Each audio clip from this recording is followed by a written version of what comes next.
ಕೆಲವೊಂದು ವಿಚಾರಗಳನ್ನಷ್ಟೇ ನಮ್ಮ ವಿದ್ಯಾರ್ಥಿಗಳೊಟ್ಟಿಗೆ ಸಂವಾದ ಮಾಡಲಿಕ್ಕೆ ಪ್ರಯತ್ನವನ್ನು ಪಡ್ತೀವಿ. ಭಾರತದ ಕಾನ್ಸೆಪ್ಟ್, ಭಾರತ ಇಂಡಿಯಾ ಅನ್ನುವಂಥ ಕಾನ್ಸೆಪ್ಟ್ ಯಾವಾಗ ಹುಟ್ಟುಕೊಳ್ತು? ಈ ಹಿಂದೆ ಭಾರತ ಅನ್ನುವಂಥ ಕಾನ್ಸೆಪ್ಟ್ ಇತ್ತ? ಫಸ್ಟ್ ನಾವು ಅದನ್ನ ತಿಳ್ಕೊಳ್ಬೇಕು. ಭಾರತ ಅಂದ್ರೆ ಏನು? ಭಾರತ ಅನ್ನುವಂಥ ಕಾನ್ಸೆಪ್ಟ್ ಯಾವಾಗ ಹುಟ್ಟುಕೊಳ್ತು? 1947 ಆಗಸ್ಟ್ 15 ಸ್ವಾತಂತ್ರ್ಯ ಸಿಗೋ ಪೂರ್ವದಲ್ಲಿ ಭಾರತ ಅನ್ನೋ ಕಲ್ಪನೆ ಇತ್ತ? ಮಕ್ಕಳಿತ್ತ? ಭಾರತ ಇಂಡಿಯಾ ಅನ್ನುವಂಥ ಕಾನ್ಸೆಪ್ಟ್ ಇತ್ತ? ಇರ್ಲಿಲ್ಲ. ಅವಾಗ ಏನಿತ್ತು? 1947 ಸ್ವಾತಂತ್ರ್ಯ ಸಿಗುವ ಪೂರ್ವದಲ್ಲಿ ನಮ್ಗೆ ಹೇಗಿತ್ತು ಭಾರತ ಅನ್ನುವಂಥ ಕಲ್ಪನೆ? ಒಂದೊಂದು ರಾಜ್ಯಗಳಿತ್ತು. ಮೈಸೂರು ಪ್ರಾಂತ್ಯ, ಮೆಡ್ರಾಸ್ ಪ್ರಾಂತ್ಯ, ಬಾಂಬೆ ಪ್ರಾಂತ್ಯ, ಈ ರೀತಿಯಾಗಿ ರಾಜ್ಯರು ನಮ್ಮನ್ನು ಆಳ್ವಿಕೆ ಮಾಡ್ತಾರೆ. ಹೌದಲ್ವಾ? ಭಾರತವನ್ನು ಸುಮಾರು 700 ವರ್ಷಗಳ ಕಾಲ ಮುಸ್ಲಿಮರು ಆಡಳಿತ ಮಾಡಿದ್ರು. ಹೌದಲ್ವ? ಮುಸ್ಲಿಂ ರಾಜರು ನಾವೆಲ್ಲ ಆಡಳಿತ ಮಾಡಿದ್ವಿ. ಆದ್ರೆ ಮುಸ್ಲಿಮರ ಪರಿಸ್ಥಿತಿ ಹೇಗಿದೆ ಅಂತೇಳಿ ನಾವು ನೀವೆಲ್ಲರೂ ಕೂಡ ಸೇರಿ ಅರ್ಥ ಮಾಡ್ಕೊಂಡ್ರೆ ಗೊತ್ತಾಗುತ್ತೆ. ಆದ್ರೆ ಭಾರತ ಅನ್ನುವಂಥ ಕಲ್ಪನೆ 1947 ಅಥವಾ 1950 ಜನವರಿ 26ರವರೆಗೆ ಭಾರತ ಅನ್ನುವಂಥ ಕಲ್ಪನೆ ಇರಲಿಲ್ಲ. ಇಂಡಿಯಾ ಅನ್ನುವಂಥ ಟೆರಿಟರಿ ಅನ್ನುವಂಥದ್ದು ಇರಲಿಲ್ಲ. ಸೊ ಭಾರತ ಅನ್ನುವಂಥ ಕಲ್ಪನೆ ಕೊಟ್ಟಿದ್ಯಾರು? ಸಾಕಷ್ಟು ಜನರು ಸ್ವಾತಂತ್ರ್ಯ ಹೋರಾಟದಲ್ಲಿ ಸಾಕಷ್ಟು ಜನರು ಭಾಗವಹಿಸಿ ಬ್ರಿಟಿಷರನ್ನ ಭಾರತದಿಂದ ಓಡಿಸಬೇಕು ಅಥವಾ ನಮ್ಮ ರಾಜ್ಯದಿಂದ, ನಮ್ಮ ಪ್ರಾಂತ್ಯದಿಂದ ಹೊರಗಾಕಬೇಕು ಅನ್ನುವಂಥ ಹಿನ್ನೆಲೆಯೊಳಗಡೆ ಸಾಕಷ್ಟು ಜನರು ಹೋರಾಟವನ್ನು ಮಾಡಿ ಅದರಲ್ಲಿ ಸಾಕಷ್ಟು ಮುಸಲ್ಮಾನರು ಕೂಡ ಇದ್ದಾರೆ. ಹೌದಲ್ಲ? ಸೊ ಆ ಎಲ್ಲ ಪ್ರಯತ್ನಗಳ ನಂತರದಲ್ಲಿ ಭಾರತ ಅನ್ನುವಂಥ ಒಂದು ಕಲ್ಪನೆ ಪ್ರಾರಂಭ ಆಯಿತು.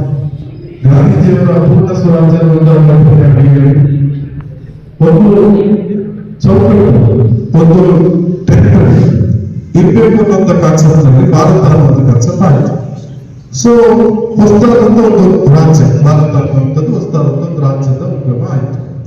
ಸೊ ಆ ಸಂದರ್ಭದಲ್ಲಿ ಭಾರತ ಅನ್ನುವಂಥ ಒಂದು ಪುಟ್ಟ ರಾಜ್ಯದ ಉಗಮ ಅಥವಾ ಭಾರತ ಅನ್ನುವಂಥ ಕಲ್ಪನೆ ಪ್ರಾರಂಭ ಆದ ನಂತರದಲ್ಲಿ ಭಾರತವನ್ನು ಆಳುವಂಥವ್ರು ಯಾರು? ಈ ಹಿಂದೆ 1947 ನಂತರದಲ್ಲಿ ಏನಿತ್ತು? ರಾಜರ ಆಳ್ವಿಕೆ ಮಾಡ್ತಾ ಇದ್ರು. ಹೌದಲ್ವಾ? ಹೌದಲ್ವಾ? ರಾಜರ ಆಳ್ವಿಕೆ ನಂತರದಲ್ಲಿ ಯಾರು ಭಾರತಕ್ಕೆ ಯಾರು ರಾಜ ಆಗ್ಬೇಕು ಅಥವಾ ಭಾರತವನ್ನ ಯಾರು ಆಳ್ಬೇಕು ಅನ್ನುವಂಥ ಕಾನ್ಸೆಪ್ಟ್ ಪ್ರಾರಂಭ ಆಯ್ತು. ಆವಾಗೇನು? ಆವಾಗಿನ ಗಾಂಧೀಜಿಯನ್ನ ಒಳಗೊಂಡಂತ ಎಲ್ಲ ರಾಜಕೀಯ ಮುಖಂಡರು ಯಾರಿದ್ರು ಅವರೆಲ್ಲರೂ ಕೂಡ ಸೇರಿಕೊಂಡು ಭಾರತಕ್ಕೆ ಒಂದು ಸಂವಿಧಾನ ಅನ್ನುವಂಥದ್ದು ಬೇಕು. ನಾವು ಹೇಗೆ ನಮ್ಮ ಧಾರ್ಮಿಕವಾಗಿ ಕುರಾನನ್ನ ನಮ್ಮ ಧರ್ಮ ಗ್ರಂಥ ಅಂತ ಕರೀತೇವೆ, ಧಾರ್ಮಿಕವಾಗಿ ನಮ್ಗೆ ಅದೇ ಶ್ರೇಷ್ಠ ಅಲ್ಲ, ಕುರಾನ್ಗಿಂತ ಬೇರೆ ಯಾವುದು ಕೂಡ ಶ್ರೇಷ್ಠ ಇಲ್ಲ. ಅದೇ ರೀತಿಯಲ್ಲಿ ಭಾರತ ಆಳಬೇಕಾದ್ರೆ ಅಥವಾ ಭಾರತವನ್ನ ನಾವು ಪ್ರತಿನಿಧಿಸಬೇಕಾದ್ರೆ ಅಥವಾ ಭಾರತವನ್ನ ಒಂದು ಒಕ್ಕೂಟವಾಗಿ ನಾವು ನೋಡ್ಬೇಕಾದ್ರೆ ಭಾರತಕ್ಕೂ ಕೂಡ ಒಂದು ಗ್ರಂಥ ಬೇಕಲ್ವ, ಕೋಡಿಫೈಡ್ ಆಗಿರುವಂತ ಒಂದು ರಚನೆ ಬೇಕಲ್ವ, ಸ್ಟ್ರಕ್ಚರ್ ಬೇಕಲ್ವ. ಆ ಕಾರಣಕ್ಕೇನೆ 1950 ಜನವರಿ 26ರಂದು ನಾವು ಸಂವಿಧಾನವನ್ನ ಅಳವಡಿಸಿಕೊಂಡ್ವಿ. ಸೊ ಅದು ಹಿಂದೆ 1947 ಸಾಕಷ್ಟು ಪ್ರಯತ್ನಗಳು ನಡೆದಿದೆ. ಅದರ ಸಂವಿಧಾನದ ಏನು ಬರೀಲಿಕ್ಕೆ ಒಬ್ಬರನ್ನ ಆಯ್ಕೆ ಮಾಡ್ಕೊಳ್ತಾರೆ, ಒಂದು ಕಮಿಟಿಯನ್ನು ಆಯ್ಕೆ ಮಾಡ್ಕೊಳ್ತಾರೆ. ಸ್ವಾತಂತ್ರ್ಯ ನಂತರದಲ್ಲಿ ರಾಜೇಂದ್ರ ಪ್ರಸಾದ್ ಅವರ ಮೊದಲ ಅಧ್ಯಕ್ಷ ಮಾಡ್ತಾರೆ. ರಾಜೇಂದ್ರ ಪ್ರಸಾದ್ ಅವರ ನೇತೃತ್ವದಲ್ಲಿ ಭಾರತಕ್ಕೆ ಒಂದು ಸಂವಿಧಾನ ಬೇಕು ಅನ್ನುವಂಥ ಚರ್ಚೆಗಳೆಲ್ಲವೂ ಕೂಡ ನಡೆಯುತ್ತೆ. ಸುಮಾರು 2 ವರ್ಷಗಳ ಪ್ರಯತ್ನದ ನಂತರದಲ್ಲಿ ಭಾರತಕ್ಕೆ ಒಂದು ಸಂವಿಧಾನ ಬರುತ್ತೆ. ಓಕೆನಾ? ಈ ಸಂವಿಧಾನದ ಅಡಿಯಲ್ಲಿ ನಾವೆಲ್ಲರೂ ಕೂಡ ಇಡೀ ಭಾರತವನ್ನು ಆಳ್ಬೇಕಾಗುತ್ತೆ, ಭಾರತದಲ್ಲಿ ಬದುಕಬೇಕಾಗುತ್ತೆ.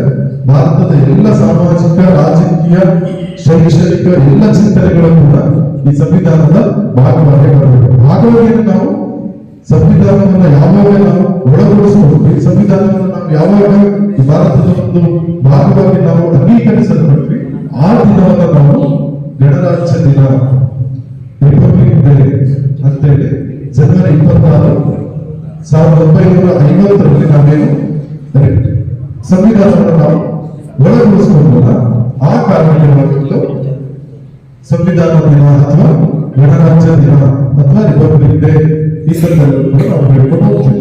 ಅದಕ್ಕೂ ಮುಂಚೆ ಸಂವಿಧಾನವನ್ನು ನವೆಂಬರ್ 26ರಂದು ನಾವು ಅಂಗೀಕರಿಸಲ್ಪಟ್ವಿ. ಆದ್ರೆ ಅದನ್ನ ಸರ್ಕಾರದ ಭಾಗವಾಗಿ ಪರಿಗಣಿಸಲಿಲ್ಲ.